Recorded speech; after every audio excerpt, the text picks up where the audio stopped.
qu'avec le titre Évolution, Révolution, c'est important d'abord de poser le sujet, c'est-à-dire de quelles entreprises on parle et de quoi est-ce qu'on parle.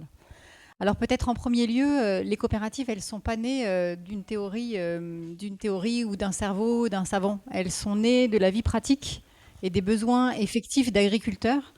En l'occurrence, il faut être au moins 7 agriculteurs pour pouvoir constituer une coopérative. Quand on regarde la définition, hein, je vais reprendre une définition assez littérale et je pense que c'est intéressant de s'attacher dessus. C'est une association autonome de personnes volontairement réunies pour satisfaire des besoins qui sont communs, économiques, sociaux et culturels, au moyen d'une entreprise dont la propriété est collective et la gouvernance, le pouvoir exercé démocratiquement. Je pense Ça, que c'est la définition de base. ce sont les fondamentaux d'une coopérative, qu'elle soit agricole ou pas d'ailleurs, c'est la même chose, et donc avec des valeurs et des principes qui sont ancrés et qui, je dirais, gouvernent et dirigent l'existence même de ces entreprises. Alors peut-être c'est un peu compliqué, hein, on ne va pas passer en vue les différents points qui sont affichés là, mais en langage entreprise, ça veut dire quoi quand même? Et je pense que c'est important de rentrer dans du concret.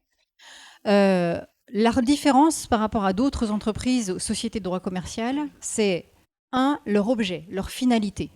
Elles ont une finalité qui est une finalité d'apporter une meilleure rémunération ou de créer de la valeur pour l'agriculteur. Ce sont des entreprises qui appartiennent à des agriculteurs, c'est une finalité première.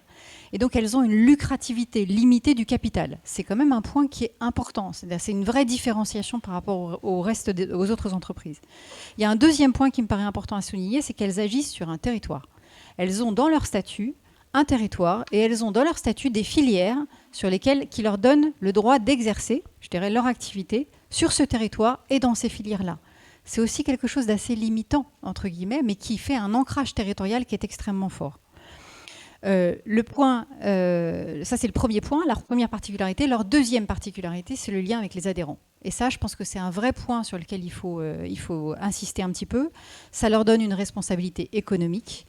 Elles ont, je dirais, l'obligation de travailler avec leurs adhérents, dans la grande majorité. Il y a des dérogations qui leur permettent d'avoir 20% de personnes, de tiers, avec lesquelles elles peuvent aller faire du business. Mais c'est limité. Mais c'est limité, et c'est que 20%, ça veut dire que c'est au moins 80% d'activité qui est limitée au cercle de leurs adhérents. Donc des contraintes, hein, c'est clair. Donc quand même, Des c'est limites, important un cadre de précis. tête. C'est quand même important d'avoir ça en tête. Le deuxième point, c'est que c'est une gouvernance démocratique. C'est-à-dire que le pouvoir s'exerce collectivement, quels que soient les volumes que vous apportiez dans la coopérative, vous avez une voix. Donc un homme, une voix, c'est un principe universel. Et qui a fait ses preuves. Alors pourquoi je dis qui a fait ses preuves? Parce que quand vous m'interrogez et que vous nous dites est-ce que finalement ça a une capacité d'évolution, ces entreprises, cette forme d'entreprise, quand on regarde aujourd'hui dans le monde, hein, les coopératives agricoles, c'est à peu près 3 millions de coopératives qui détiennent, qui emploient à peu près 10% de la population active. C'est quand même, donc ça c'est à l'échelle mondiale. Si on redescend et si on fait un petit zoom sur l'échelle de la France, effectivement aujourd'hui, les coopératives agricoles, elles absorbent, en tout cas elles traitent 70% de la production agricole française.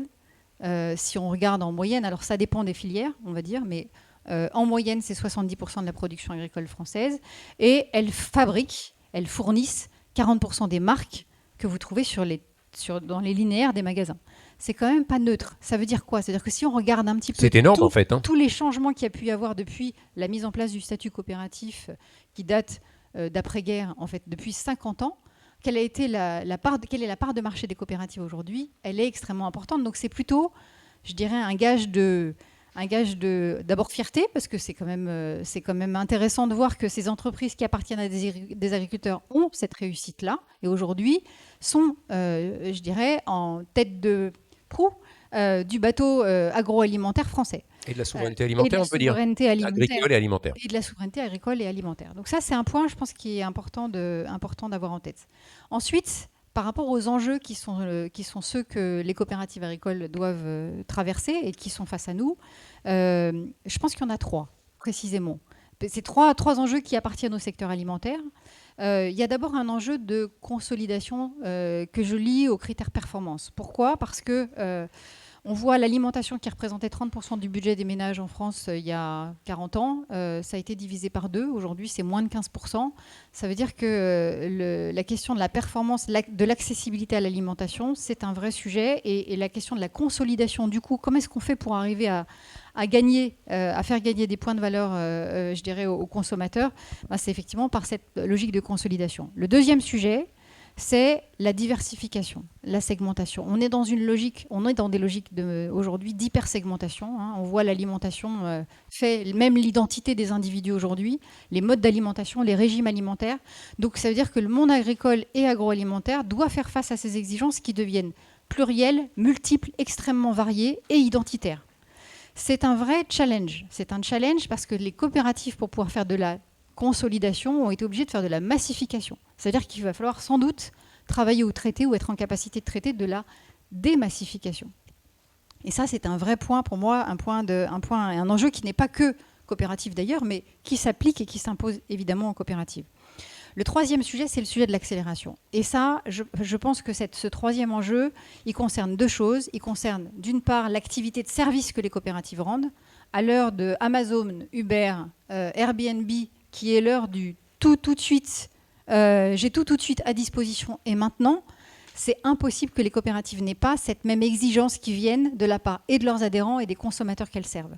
Donc ça, c'est un vrai enjeu, c'est-à-dire que cette notion-là du tout de suite maintenant et ce que je veux, c'est quelque chose qu'il faut traiter évidemment et que les coopératives doivent traiter. La deuxième accélération, c'est l'accélération sur les changements climatiques, donc sur les exigences en matière de réponse transition au climat, agroécologique notamment. Biodiversité, transition agroécologique, et qui deviennent de plus en plus prégnantes et de plus en plus fortes, et avec lesquelles il va falloir composer demain. Voilà, quelques points.